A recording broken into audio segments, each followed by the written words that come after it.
왜 기도해도 통장 잔액은 그대로일까요? 왜 11조를 드려도 재정은 나아지지 않을까요? 왜 부지런히 일해도 빚만 늘어날까요? 왜 하나님은 내 재정 기도에 침묵하실까요? 여러분도 이런 왜들과 싸우고 계시지 않나요? 매일 아침 통장을 확인할 때마다 한숨이 나오시지요? 카드값 납부일이 다가올 때마다 가슴이 답답하시지요? 이번 달도 적자라는 걸 알면서도 어쩔 수 없이 카드를 긁으시지요? 세상은 이렇게 말합니다. 더 벌어라. 더 아껴라. 재테크를 배워라. 부업을 해라. 그래서 우리는 더 열심히 일합니다. 새벽부터 밤늦게까지 일합니다. 쓸데없는 지출을 줄입니다. 유튜브에서 재테크 영상을 찾아봅니다. 하지만 달라지는 게 없습니다. 아니, 오히려 더 힘들어집니다. 몸은 지치고 마음은 불안하고 관계는 삐걱거립니다. 그런데 하나님은 정반대로 말씀하십니다. 먼저 내 나라와 의를 구하라. 그리하면 이 모든 것을 너희에게 더하시리라. 세상은 먼저 돈을 벌어라고 하는데 하나님은 먼저 내 나라를 구하라고 하십니다. 세상은 내가 벌어야 산다고 하는데 하나님은 내가 더하겠다고 하십니다. 세상은 내 힘으로 해결하라고 하는데 하나님은 내가 채우겠다고 하십니다. 이것이 바로 오늘 우리가 나눌 놀라운 비밀입니다. 재정의 문제는 재정의 문제가 아닙니다. 재정의 문제는 영적인 문제입니다. 하나님과의 관계 문제입니다. 그래서 재정의 해결책도 영적이어야 합니다. 오늘 제가 여러분과 나눌 7가지 말씀은 단순한 긍정의 고백이 아닙니다. 하나님의 약속을 붙잡는 믿음의 선포입니다. 이 말씀들을 기도할 때마다 반복하시면 여러분의 재정에 하나님의 기적이 임할 것입니다. 지금부터 함께 이 놀라운 여정을 시작하겠습니다. 재정이 어려울 때 우리는 본능적으로 돈부터 생각합니다. 어떻게 하면 돈을 더 벌 수 있을까? 어떻게 하면 지출을 줄일 수 있을까? 기도할 때도 마찬가지입니다. 하나님, 돈을 주세요. 일자리를 주세요. 사업이 잘 되게 해주세요. 이런 기도가 잘못된 것은 아닙니다. 하지만 이것이 전부라면 우리는 하나님을 ATM 기계처럼 대하는 것입니다.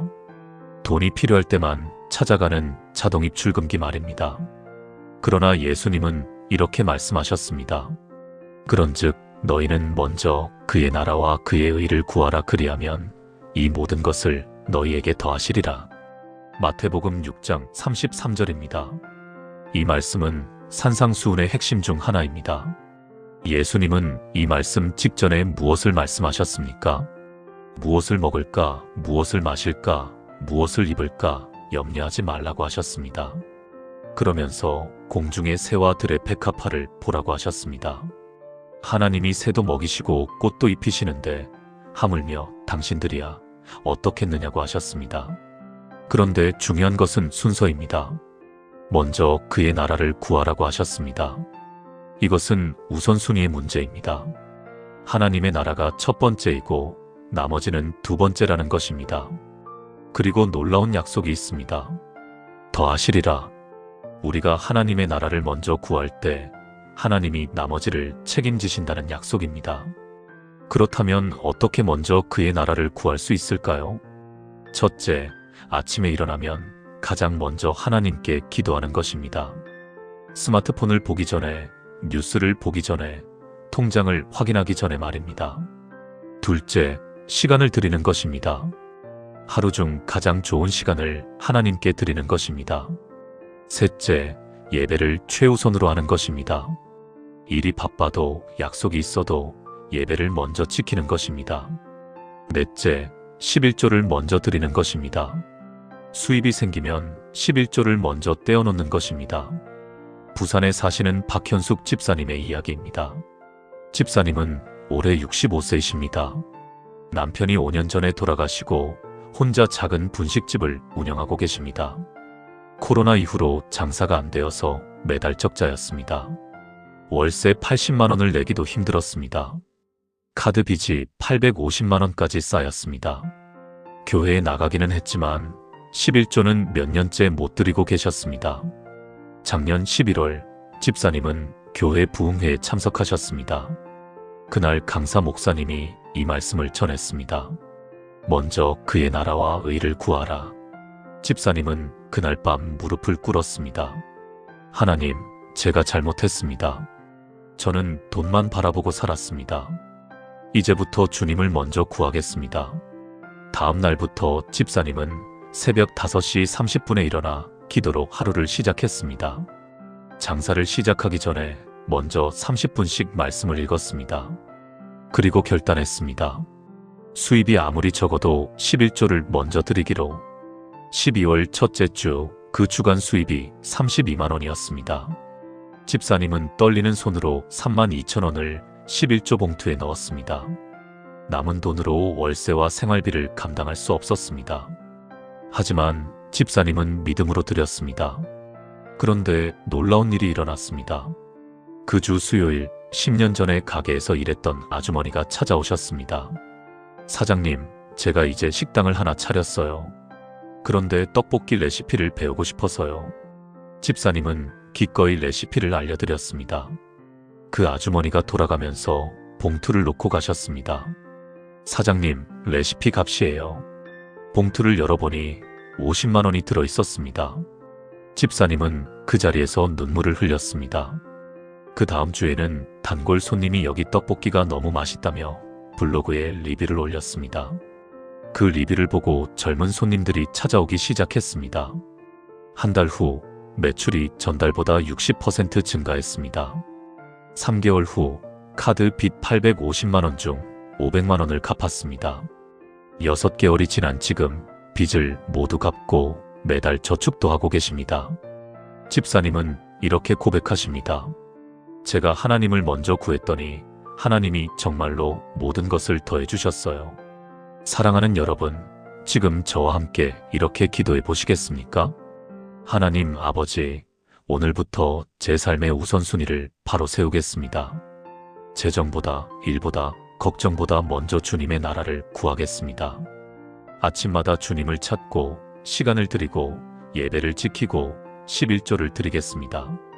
주님이 나머지를 더하실 것을 믿습니다. 주님이 필요한 모든 것을 채우실 것을 신뢰합니다. 예수님의 이름으로 기도합니다. 아멘. 이 기도를 매일 아침 반복해 보세요.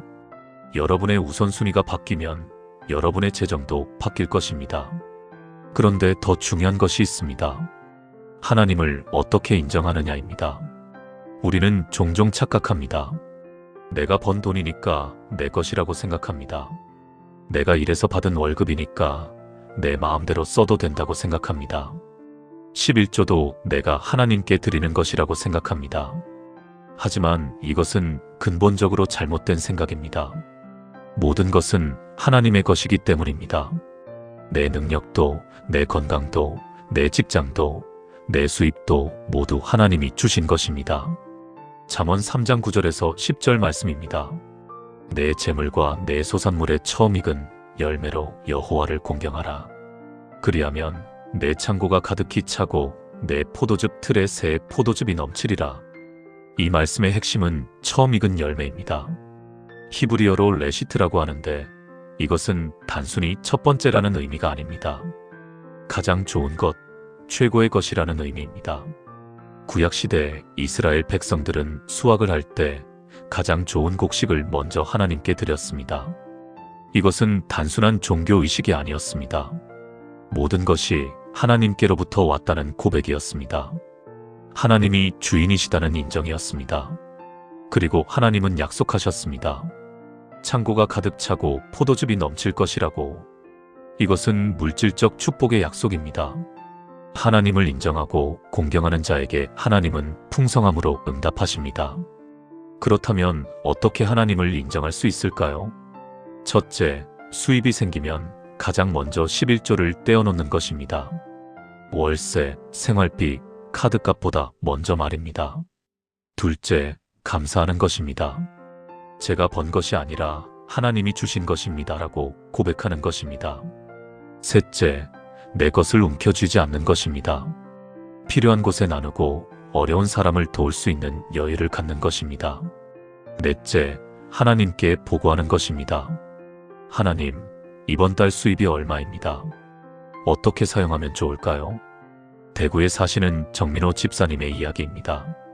집사님은 58세이고 중소기업에서 격리 업무를 하고 계십니다. 월급은 320만원 정도입니다. 딸 둘이 대학생인데 등록금과 생활비가 만만치 않았습니다.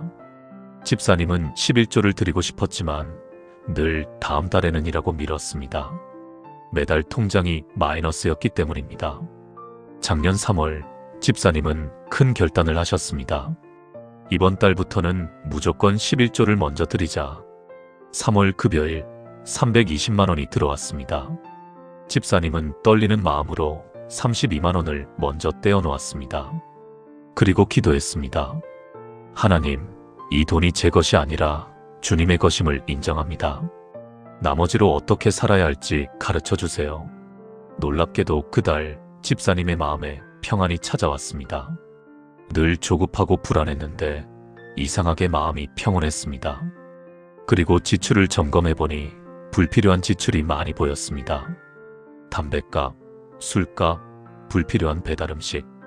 집사님은 하나씩 정리하기 시작했습니다. 담배를 끊었습니다. 한 달에 15만원 절약됐습니다. 회식 후 2차를 안 갔습니다. 한 달에 10만원 절약됐습니다. 배달음식을 줄이고 직접 해먹었습니다. 한 달에 20만원 절약됐습니다. 4월 말 통장을 확인했을 때 집사님은 깜짝 놀랐습니다. 마이너스가 아니라 38만원이 남아 있었습니다. 11조 32만원을 먼저 드렸는데도 말입니다. 5월에는 회사에서 특별 성과급 50만원이 나왔습니다. 집사님의 부서가 실적이 좋아서 전 직원에게 지급됐다고 했습니다. 6월에는 오래된 보험이 만기되어 230만원이 들어왔습니다. 집사님은 완전히 잊고 있었던 보험이었습니다. 8개월이 지난 지금 집사님 통장에는 470만원이 쌓여 있습니다. 11조를 드리기 전에는 늘 마이너스였는데 말입니다. 집사님은 이렇게 고백하십니다. 제가 하나님을 인정하니까 하나님이 저를 책임져 주시더라고요. 함께 이렇게 기도해 보시겠습니까? 하나님 아버지, 제가 가진 모든 것이 주님의 것임을 고백합니다. 제 능력도, 제 건강도, 제 수입도 모두 주님께서 주신 것입니다. 이제부터 제 소산물의 처음 익은 열매로 주님을 공경하겠습니다. 11조를 가장 먼저 드리고 감사함으로 나머지를 사용하겠습니다. 주님이 제 창고를 가득 채우실 것을 믿습니다. 예수님의 이름으로 기도합니다. 아멘. 이 고백이 여러분의 입술에서 떠나지 않게 하세요. 하나님을 인정하는 자를 하나님은 결코 부끄럽게 하지 않으십니다. 그런데 더 놀라운 원리가 있습니다. 주는 자가 받는다는 원리입니다. 재정이 어려울 때 우리는 움켜쥡니다. 한 푼이라도 더 아껴야 한다고 생각합니다. 누군가 도움을 요청하면 나도 없는데라고 말합니다. 헌금도 구제도 나눔도 여유가 생기면이라고 미룹니다. 그런데 이것이 바로 재정의 악순환을 만드는 원인입니다. 움켜쥘수록 더 비어갑니다. 막을수록 더 막힙니다. 닫을수록 더 닫힙니다. 예수님은 이렇게 말씀하셨습니다. 주라 그리하면 너희에게 줄 것이니 곧 후이되어 누르고 흔들어 넘치도록 하여 너희에게 안겨주리라. 너희가 헤아리는 그 헤아림으로 너희도 헤아림을 도로 받을 것이니라. 누가복음 6장 38절입니다.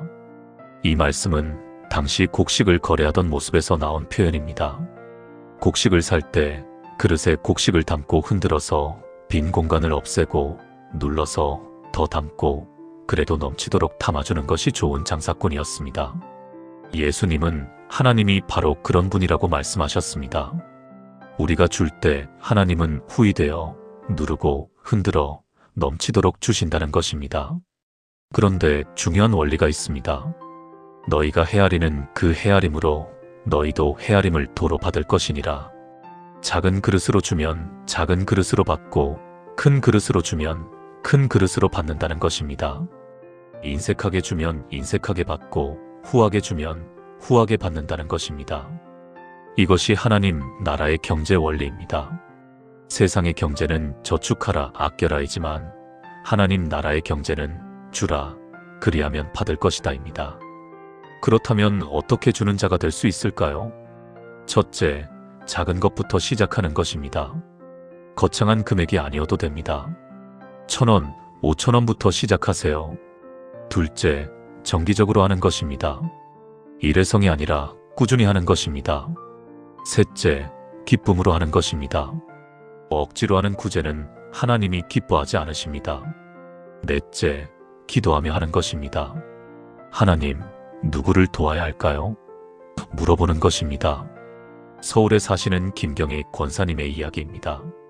권사님은 62세이고 남편과 함께 작은 세탁소를 운영하고 계십니다. 코로나 이후로 장사가 안 되어서 매달 빚이 늘어나고 있었습니다. 카드 대금 연체가 3개월째였습니다. 통장에는 늘 10만원도 채 남지 않았습니다. 어느 주일 교회에서 북한 어린이 돕기 헌금을 했습니다. 권사님은 마음이 동했지만 지갑에 5,000원밖에 없었습니다. 다음에 여유가 생기면 그때 크게 드려야지. 그렇게 생각하고 헌금을 안 하려는 순간 성령님이 마음에 말씀하셨습니다. 지금 내게 있는 것을 드려라. 권사님은 떨리는 손으로 5,000원을 헌금 봉투에 넣었습니다. 그 5,000원이면 저녁 반찬거리를 살 수 있는 돈이었습니다. 하지만 권사님은 믿음으로 드렸습니다. 그리고 기도했습니다. 하나님, 제가 가진 작은 것이지만 기쁜 마음으로 드립니다. 하나님의 방법으로 채워주세요. 그날 저녁 권사님은 집에 있는 재료로 된장찌개를 끓였습니다. 밥을 먹다가 남편이 말했습니다. 오늘 찌개가 정말 맛있네. 옛날 생각나는구만. 다음날 월요일 20년 만에 고등학교 동창이 세탁소를 찾아왔습니다. 언니, 여기서 세탁소 한다고 들었어. 우리 회사 유니폼 세탁 좀 맡기면 안 될까?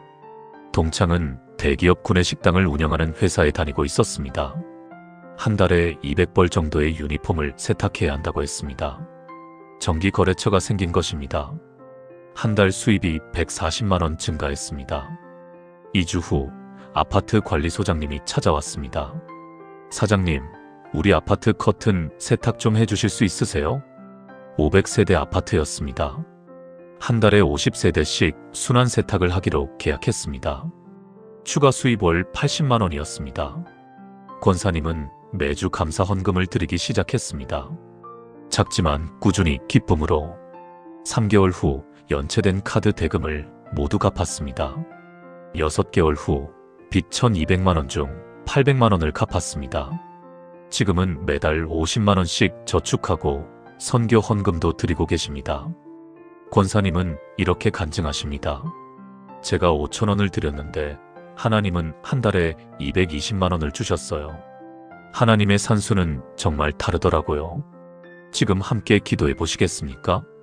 하나님 아버지, 제가 움켜쥐었던 손을 이제 펼치겠습니다. 제게 작게 보이는 것도 주님 앞에서는 크다는 것을 믿습니다. 이제부터 먼저 주는 자가 되겠습니다. 작은 것부터 기쁨으로 꾸준히 나누겠습니다. 주님이 후이 되어 누르고 흔들어 넘치도록 채워주실 것을 믿습니다. 예수님의 이름으로 기도합니다. 아멘. 여러분의 손을 펴세요. 움켜쥔 손으로는 받을 수 없습니다. 주는 자가 복된 자입니다. 그런데 더 확실한 약속이 있습니다. 하나님이 직접 채우신다는 약속입니다. 우리는 늘 걱정합니다. 이번 달 생활비는 어떻게 하나? 다음 달 월세는 어떻게 내나? 자녀 학비는 어떻게 마련하나? 노후 자금은 어떻게 준비하나? 걱정이 걱정을 낳고 불안이 불안을 키웁니다. 그러면서 우리는 하나님을 잊어버립니다. 우리의 필요를 아시는 하나님을, 우리의 쓸 것을 책임지시는 하나님을. 사도 바울은 이렇게 선포했습니다. 나의 하나님이 그리스도 예수 안에서 영광 가운데 그 풍성한 대로 너희 모든 쓸 것을 채우시리라. 빌립보서 4장 19절입니다. 이 말씀은 바울이 빌립보 교회에 보낸 감사의 편지 끝부분에 나옵니다. 빌립보 교회는 바울이 가난할 때 물질로 도운 교회입니다. 바울이 옥중에 있을 때도 선교 여행을 할 때도 후원했습니다. 그들은 넉넉하지 않았지만 기쁨으로 드렸습니다. 바울은 그들의 헌신에 감사하며 이 축복의 말씀을 선포했습니다. 이 말씀에는 4가지 핵심이 있습니다. 첫째, 나의 하나님입니다. 개인적이고 친밀한 관계입니다. 둘째, 영광 가운데입니다. 하나님의 영광스러운 방법으로 채우신다는 것입니다. 셋째, 풍성한 대로입니다. 하나님의 무한한 자원으로 채우신다는 것입니다. 넷째, 모든 쓸 것입니다. 한두 가지가 아니라 필요한 모든 것을 채우신다는 것입니다. 이것은 약속입니다. 믿는 자에게 주신 확실한 약속입니다. 그렇다면 어떻게 이 약속을 경험할 수 있을까요? 첫째, 걱정을 내려놓는 것입니다. 하나님이 책임지신다고 고백하는 것입니다. 둘째, 구체적으로 기도하는 것입니다. 이번 달 전기세 12만 원이 필요합니다라고 구체적으로 말씀드리는 것입니다. 셋째, 감사하는 것입니다. 아직 응답이 오지 않았어도 미리 감사하는 것입니다. 넷째, 순종하는 것입니다. 하나님이 이렇게 하라 하시면 순종하는 것입니다. 인천에 사시는 이승현 형제님의 이야기입니다. 형제님은 54세이고 작년에 회사에서 명예퇴직을 하셨습니다. 퇴직금 3,800만 원을 받았지만 금방 바닥이 났습니다. 딸의 결혼자금 1,500만 원, 부모님 병원비 800만 원, 빚 갚는데 1,000만 원. 6개월 후 통장에 남은 돈은 120만 원이었습니다. 재취업은 쉽지 않았습니다. 나이가 많다는 이유로 번번이 떨어졌습니다. 형제님은 절망했습니다. 부인도 일을 하고 있었지만 두 사람 월급으로는 생활이 빠듯했습니다. 어느 날 새벽 형제님은 기도하다가 이 말씀을 읽었습니다. 나의 하나님이 그리스도 예수 안에서 영광 가운데 그 풍성한 대로 너희 모든 쓸 것을 채우시리라. 형제님은 울었습니다. 하나님, 정말 제 모든 쓸 것을 채우실 수 있습니까? 그날부터 형제님은 매일 아침 이 말씀을 선포했습니다. 나의 하나님이 내 모든 쓸 것을 채우신다. 그리고 구체적으로 기도했습니다. 하나님, 이번 달 월세 70만 원이 필요합니다. 하나님, 다음 달 보험료 45만 원이 필요합니다. 하나님, 적합한 일자리가 필요합니다. 2주 후 형제님의 휴대폰이 울렸습니다. 15년 전에 함께 일했던 선배였습니다. 승현아, 나 지금 작은 무역회사 하고 있는데 격리 업무 좀 도와줄 수 있어? 주 3일만 나오면 돼. 월급은 180만 원 줄게. 형제님은 깜짝 놀랐습니다. 재취업을 위해 수십 군데 이력서를 냈지만 안 됐는데 하나님은 다른 방법으로 일자리를 주신 것입니다.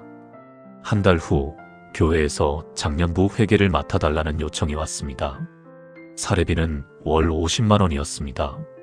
형제님은 감격했습니다. 하나님이 정말 채우시는구나. 3개월 후 형제님은 무역회사 일을 하면서 자연스럽게 중국어를 배우게 됐습니다. 6개월 후 중국 바이어와의 거래를 성사시켜서 특별 보너스 500만 원을 받았습니다. 1년이 지난 지금 형제님은 정규직으로 전환되었고 연봉은 3,200만 원입니다. 게다가 부업으로 무역 컨설팅도 하고 계십니다. 형제님은 이렇게 간증합니다. 제가 걱정할 때는 아무것도 안 됐는데 하나님께 맡기니까 하나님이 다 해주시더라고요. 함께 이 약속을 붙잡고 기도하시겠습니까? 나의 하나님, 주님이 제 모든 쓸 것을 채우십니다. 영광 가운데 풍성한 대로 필요한 모든 것을 채우십니다. 이번 달 월세도 생활비도 자녀 학비도 부모님 용돈도 하나님이 책임지십니다. 저는 걱정을 내려놓고 하나님의 방법을 기다리겠습니다. 하나님이 반드시 채우실 것을 믿습니다. 예수님의 이름으로 기도합니다. 아멘. 이 약속을 매일 선포하세요. 여러분의 하나님은 여러분의 모든 쓸 것을 채우시는 분입니다. 그런데 더 구체적인 약속이 있습니다. 11조를 드리는 자에게 주신 특별한 약속입니다. 11조는 많은 성도들이 어려워하는 부분입니다. 월급의 10분의 1이 적지 않기 때문입니다. 특히 재정이 어려울 때는 더욱 그렇습니다.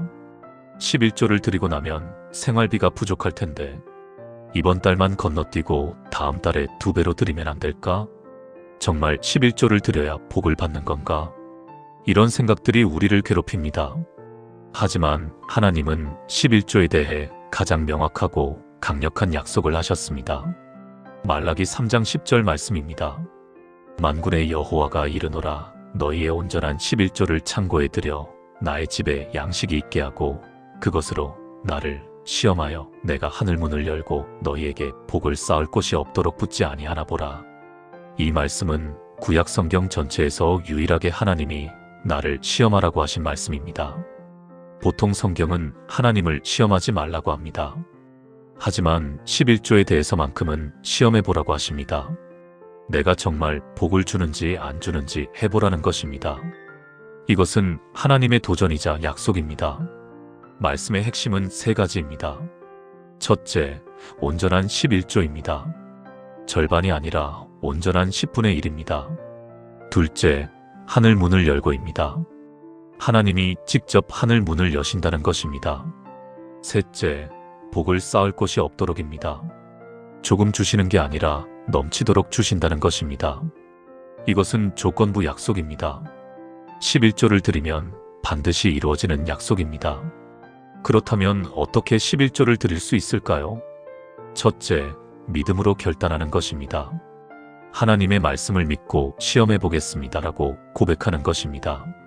둘째, 수입이 들어오면 가장 먼저 떼어놓는 것입니다. 다른 지출보다 우선순위를 두는 것입니다. 셋째, 기쁨으로 드리는 것입니다. 억지로가 아니라 감사함으로 드리는 것입니다. 넷째, 꾸준히 드리는 것입니다. 한두 번이 아니라 계속해서 드리는 것입니다. 광주에 사시는 한미선 권사님의 이야기입니다. 권사님은 67세이고 남편이 8년 전에 돌아가신 후 혼자 살고 계십니다. 아들 둘은 각자 가정을 꾸려 멀리 살고 있습니다. 권사님은 국민연금 월 45만 원으로 생활하고 계십니다. 월세 30만 원을 내고 나면 15만 원으로 한 달을 살아야 했습니다. 11조는 엄두도 못 냈습니다. 4만 5천 원이면 일주일 식비였기 때문입니다. 작년 10월 권사님은 새벽 기도회에서 이 말씀을 들었습니다. 나를 시험하여 하늘 문을 열고 너희에게 복을 쌓을 곳이 없도록 붙지 아니하나 보라. 권사님은 그날 결단했습니다. 하나님, 제가 시험해 보겠습니다. 정말 하늘 문을 여시는지. 11월 5일 연금이 들어왔습니다. 권사님은 떨리는 손으로 4만 5천 원을 11조 봉투에 넣었습니다. 남은 40만 5천 원에서 월세 30만 원을 내고 나니 10만 5천 원이 남았습니다. 한 달을 10만 5천 원으로 살아야 했습니다. 하지만 권사님은 평안했습니다. 하나님이 책임지실 거야. 그날 오후 둘째 아들에게서 전화가 왔습니다. 엄마, 회사에서 특별 상여금이 나왔어요. 엄마께 30만 원 드릴게요. 권사님은 눈물이 났습니다. 아들은 평소에 한 달에 10만 원씩 용돈을 드렸는데 갑자기 30만 원을 준다고 했습니다. 일주일 후 교회 집사님이 권사님 집을 방문했습니다. 권사님, 우리 집에서 김장김치를 많이 담갔는데 좀 가져가세요. 김치 10kg과 함께 쌀 10kg, 참기름, 고춧가루까지 주셨습니다.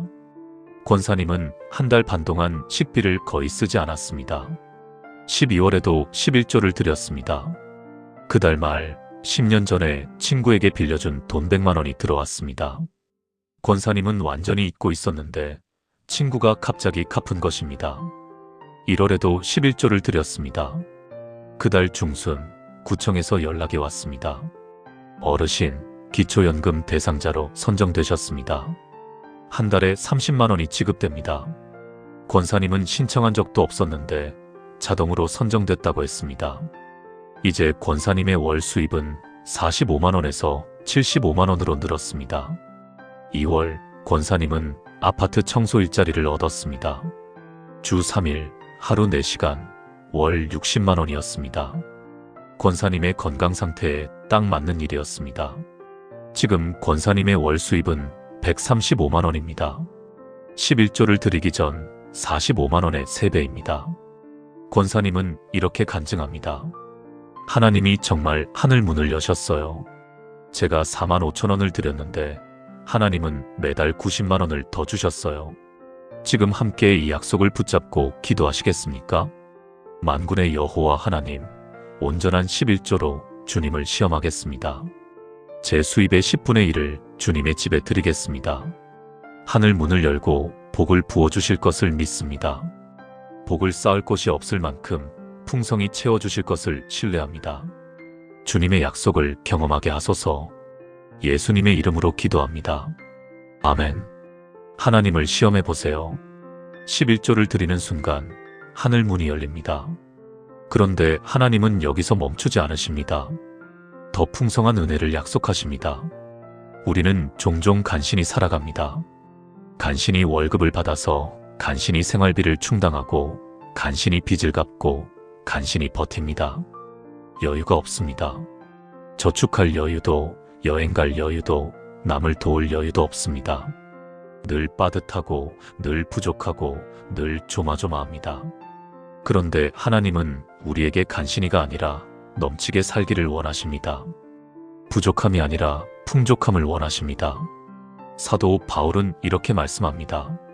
하나님이 능히 모든 은혜를 너희에게 넘치게 하시나니 이는 너희로 모든 일에 항상 모든 것이 넉넉하여 모든 착한 일을 넘치게 하게 하려 하심이라. 고린도후서 9장 8절입니다. 이 말씀은 고린도 교회에 헌금을 권면하는 문맥에서 나옵니다. 바울은 예루살렘 성도들을 돕기 위한 연보를 모으고 있었습니다. 그러면서 이 놀라운 약속을 선포했습니다. 이 말씀에는 모든이라는 단어가 5번 나옵니다. 모든 은혜, 모든 일, 모든 것, 모든 착한 일 넘치게. 이것은 부분적인 축복이 아니라 전면적인 축복입니다. 조금이 아니라 넘치는 축복입니다. 하나님의 목적은 2가지입니다. 첫째, 너희로 모든 일에 항상 모든 것이 넉넉하여 우리가 풍족하게 살도록 하기 위함입니다. 둘째, 모든 착한 일을 넘치게 하게 하려 하심이라. 우리가 다른 사람을 도울 수 있게 하기 위함입니다. 하나님은 우리에게 주셔서 우리로 하여금 다른 사람에게 줄 수 있게 하십니다. 그렇다면 어떻게 이 넘치는 은혜를 경험할 수 있을까요? 첫째, 하나님의 방법대로 사는 것입니다. 먼저 그의 나라를 구하고 11조를 드리고 주는 자가 되는 것입니다. 둘째, 감사하는 것입니다. 있는 것에 감사할 때 더 많은 것이 옵니다. 셋째, 착한 일을 계획하는 것입니다. 이 돈으로 누구를 도울까 생각하는 것입니다. 넷째, 인내하는 것입니다. 즉시 오지 않아도 계속 믿음으로 걷는 것입니다. 대전에 사시는 최종수 집사님의 이야기입니다. 집사님은 59세이고 중고차 매매업을 하고 계십니다. 3년 전까지만 해도 장사가 잘 됐습니다. 한 달에 7-8대씩 팔아서 월 수입이 400만 원 정도였습니다. 하지만 2년 전부터 경기가 나빠지면서 매출이 뚝 떨어졌습니다. 한 달에 2-3대 팔기도 힘들었습니다. 월 수입이 120만 원으로 줄었습니다.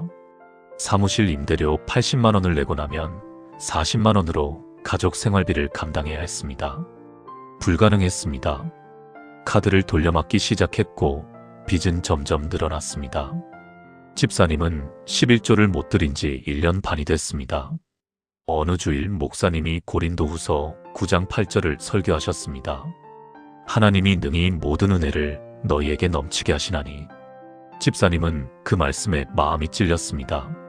내가 하나님의 방법대로 살고 있나? 그날 밤 집사님은 회개했습니다. 그리고 결단했습니다. 하나님, 이제부터 제대로 하겠습니다. 11조도 드리고 헌금도 드리고 구제도 하겠습니다. 다음 주에 차 한 대를 팔았습니다. 수익이 130만 원이었습니다. 집사님은 13만 원을 11조로 드렸습니다. 그리고 5만 원을 감사 헌금으로 드렸습니다. 남은 112만 원으로 임대료를 내고 나니 32만 원이 남았습니다. 한 달 생활비로는 턱없이 부족했습니다. 하지만 집사님은 평안했습니다. 2주 후 한 손님이 찾아왔습니다. 사장님, 제가 중고차 사고 싶은데요. 그런데 친구도 한 대 사고 싶대요. 2대 같이 살 수 있어요? 집사님은 2대를 팔았습니다. 수익 240만 원이었습니다. 다음 주 또 다른 손님이 왔습니다. 사장님, 여기 차가 좋다고 소문났어요. 저희 회사에서 영업용 차량 3대 구매하려는데 견적 좀 내주세요. 집사님은 3대를 납품했습니다. 수익 380만 원이었습니다. 그달 집사님의 총 수익은 750만 원이었습니다. 6개월 만에 최고 실적이었습니다. 집사님은 11조 75만 원을 드렸고 감사 헌금 30만 원을 드렸고 어려운 성도를 위해 20만 원을 구제했습니다. 그래도 625만 원이 남았습니다.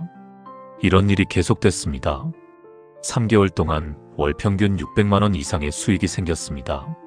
6개월 만에 빚 1,800만 원을 모두 갚았습니다. 지금은 한 달에 10-12대씩 팔고 있습니다. 더 놀라운 것은 새 고객들이 계속 소개로 오고 있다는 것입니다. 집사님은 이렇게 간증합니다. 제가 하나님께 제대로 드리기 시작하니까 하나님이 정말 넘치게 주시더라고요. 모든 은혜가 넘치는 게 이런 거구나 싶었어요. 함께 이 약속을 붙잡고 기도하시겠습니까? 하나님 아버지, 모든 은혜를 제게 넘치게 하소서. 모든 일에 항상 모든 것이 넉넉하게 하소서. 제가 착한 일을 넘치게 할 수 있도록 채워주소서. 간신히가 아니라 풍족하게, 부족함이 아니라 넘침으로 살게 하소서. 주님의 넘치는 은혜를 경험하게 하소서. 예수님의 이름으로 기도합니다. 아멘. 하나님은 능히 모든 은혜를 넘치게 하실 수 있습니다. 여러분도 이 넘치는 은혜를 경험하게 될 것입니다. 그런데 마지막으로 가장 확실한 약속이 남아 있습니다. 하나님이 절대로 버리지 않으신다는 약속입니다. 재정이 어려울 때 가장 큰 두려움은 무엇입니까? 내가 버림받은 게 아닐까? 하나님이 나를 잊으신 게 아닐까? 내가 잘못해서 벌받는 게 아닐까? 이런 생각들이 우리를 괴롭힙니다. 특히 열심히 믿고 11조도 드리고 봉사도 하는데 상황이 나아지지 않으면 더욱 그렇습니다. 내가 뭘 잘못한 거지? 왜 나한테만 이런 일이? 절망과 원망이 밀려옵니다. 하지만 하나님은 가장 확실하게 약속하십니다. 의인은 절대로 버림받지 않는다고. 다윗은 이렇게 고백합니다. 내가 어려서부터 늙기까지 의인이 버림을 당하거나 그의 자손이 걸식함을 보지 못하였도다. 시편 37편 25절입니다. 이 말씀은 다윗이 평생을 돌아보며 한 고백입니다. 다윗은 파란만장한 삶을 살았습니다. 사울에게 쫓겨 도망다니던 시절, 아들 압살롬의 반역으로 왕궁에서 쫓겨난 시절, 밧세바 사건으로 징계받던 시절, 그 모든 어려움 속에서도 다윗은 한 가지를 확신했습니다. 하나님은 의인을 버리지 않으신다는 것입니다. 내가 어려서부터 늙기까지라는 표현은 다윗의 전 생애를 의미합니다. 소년 시절 목동으로 살 때부터 왕이 되고 늙어서까지 말입니다. 의인이 버림을 당하거나는 의로운 사람이 완전히 버려지는 것을 의미합니다. 그의 자손이 걸식함은 구걸하며 먹을 것을 얻는 것을 의미합니다.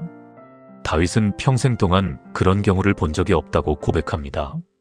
하나님을 믿고 의롭게 사는 사람이 완전히 버림받아 굶어 죽는 것을 본 적이 없다는 것입니다. 어려움은 있었어도 고난은 있었어도 하나님은 결코 끝까지 버리지 않으셨다는 것입니다. 그렇다면 이 약속을 어떻게 붙잡을 수 있을까요? 첫째, 의롭게 사는 것입니다. 정직하게, 성실하게 하나님의 말씀대로 사는 것입니다. 둘째, 끝까지 믿는 것입니다. 상황이 어두워도 보이지 않아도 하나님을 신뢰하는 것입니다. 셋째, 과거를 기억하는 것입니다. 지금까지 하나님이 어떻게 인도하셨는지 돌아보는 것입니다. 넷째, 선포하는 것입니다. 나는 의인이다.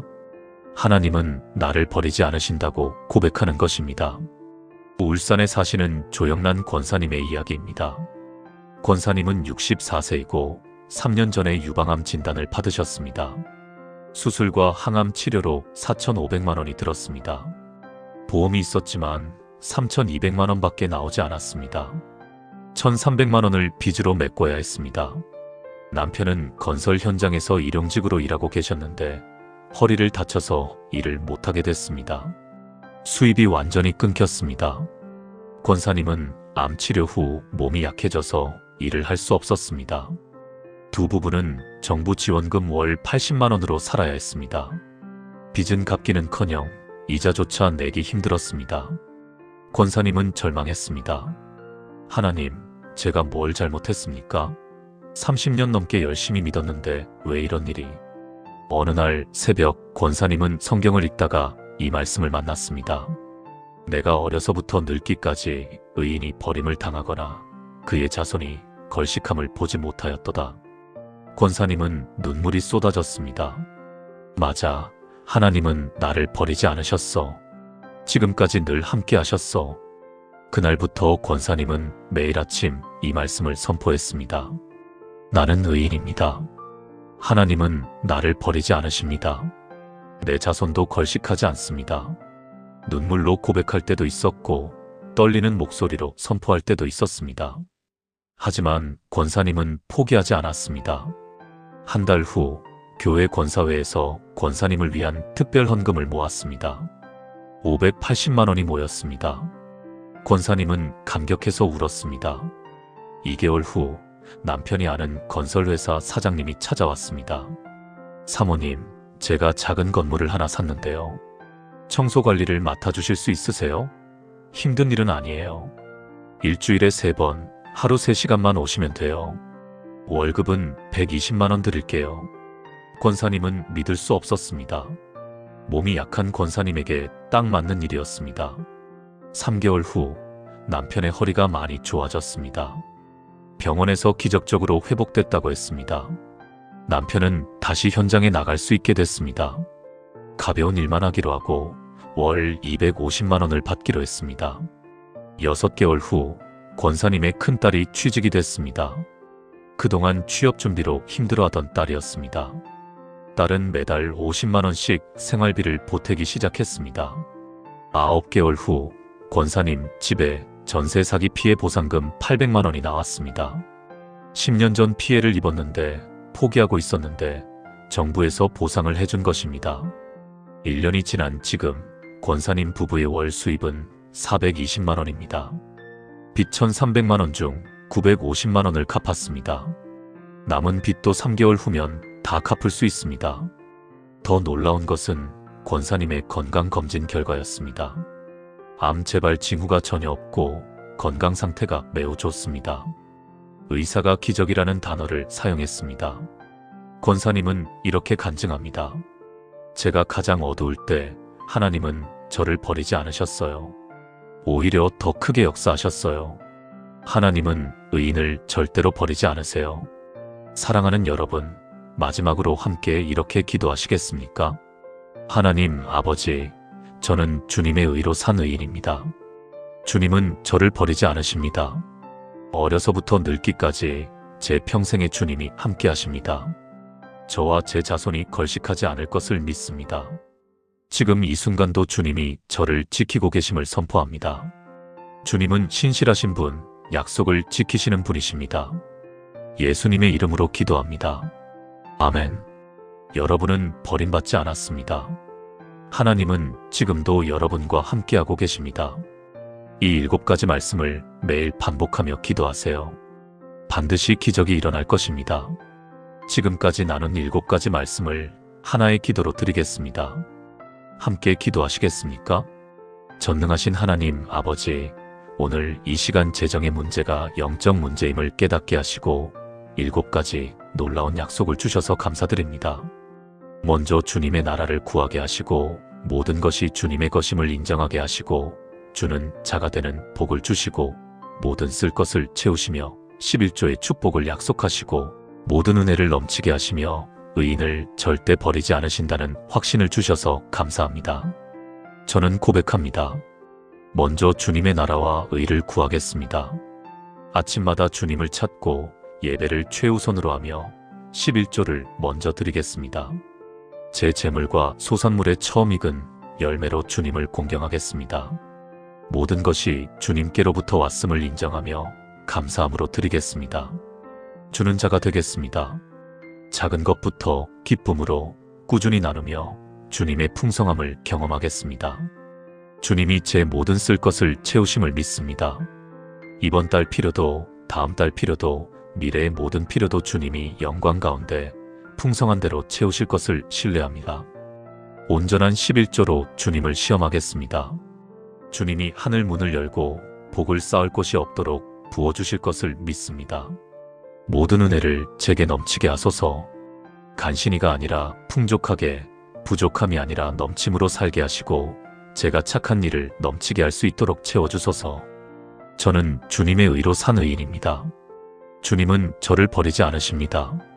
어려서부터 늙기까지 주님이 함께 하시며 저와 제 자손이 걸식하지 않을 것을 선포합니다.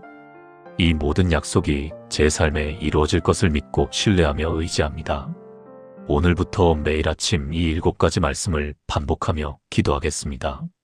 제 입술에서 믿음의 고백이 떠나지 않게 하시고 제 마음에 주님의 약속이 새겨지게 하소서.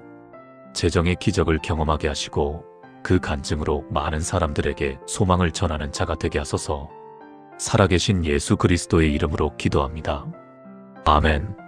사랑하는 여러분, 지금까지 재정이 어려울 때 기도할 7가지 말씀을 나눴습니다. 다시 한번 정리해드리겠습니다. 첫째, 주님, 먼저 주님의 나라를 구합니다. 우선순위를 바로 세우면 하나님이 나머지를 더하십니다. 둘째, 모든 것이 주님의 것임을 인정합니다. 하나님을 인정하면 하나님이 우리 창고를 가득 채우십니다. 셋째, 주님, 제가 먼저 주는 자가 되겠습니다. 주는 자가 받고 후하게 주는 자가 후하게 받습니다. 넷째, 하나님이 모든 쓸 것을 채우십니다. 걱정을 내려놓으면 하나님이 필요한 모든 것을 책임지십니다. 다섯째, 하늘 문을 여시고 복을 부어주십니다. 11조로 하나님을 시험하면 쌓을 곳 없는 복이 임합니다. 여섯째, 모든 은혜를 넘치게 하십니다. 간신히가 아니라 넘치게, 부족이 아니라 풍족으로 살게 하십니다. 일곱째, 의인은 버림받지 않습니다. 하나님은 의로운 자를 절대로 끝까지 버리지 않으십니다. 이 7가지 말씀을 여러분의 기도 속에 끌어들이세요. 아침마다 이 말씀들을 반복하며 선포하세요. 통장 잔액을 확인하기 전에, 카드 대금을 걱정하기 전에 먼저 이 말씀들을 고백하세요. 하나님의 약속은 반드시 이루어집니다. 여러분의 재정에 하나님의 기적이 일어날 것입니다. 부산의 박현숙 집사님처럼, 인천의 이승현 형제님처럼, 울산의 조영란 권사님처럼 여러분도 간증하게 될 것입니다. 하나님이 정말 살아계시고 하나님의 약속은 진짜였어요. 이 영상이 도움이 되셨다면 좋아요를 눌러주시고 아래 댓글란에 믿음으로 선포합니다 라고 남겨주세요. 더 많은 분들이 이 은혜를 함께 나눌 수 있도록 공유도 부탁드립니다. 여러분의 재정에 하늘 문이 열리는 놀라운 기적이 일어나길 축복합니다. 하나님의 풍성한 은혜가 여러분과 여러분의 가정에 넘치기를 기도합니다. 주님의 이름으로 축복합니다. 감사합니다.